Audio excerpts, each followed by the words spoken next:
إن الله وملائكته يصلون على النبي. بسم اللہ الرحمن الرحیم. الحمد للہ رب العالمین والصلاة والسلام علی رسولہ الکریم. اما بعد. شعبان کے مہینے میں حضور اکرم صلی اللہ علیہ وسلم کثرت سے روزہ رکھا کرتے تھے. جب اللہ کے نبی صلی اللہ علیہ وسلم سے پوچھا گیا تو فرمایا اس رات میں وفات کے فیصلے ہوتے ہیں.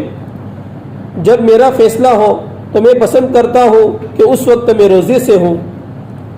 ویسے تو اسلامی ہر مہینے میں 13, 14, 15 کے روزے رکھنا سنت ہے جس کو ایام بیس کہتے ہیں.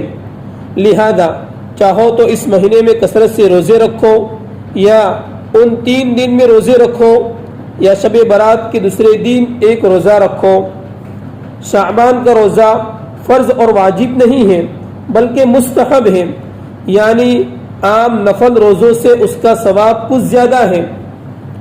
نیز 15 شعبان کی رات عبادات میں گزارے، لغویات فضولیات میں نہ گزارے، بلکہ اس رات میں نمازیں، ذکر و اذکار، تلاوت قرآن، درود شریف وغیرہ وغیرہ جس قدر ہو سکے پڑھا جائے.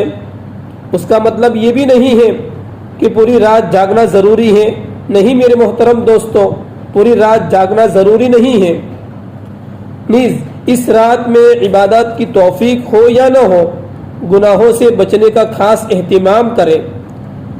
اس رات میں توبہ استغفار کا خاص اہتمام کریں اور دعاؤں میں اپنا وقت ضرور لگائیں.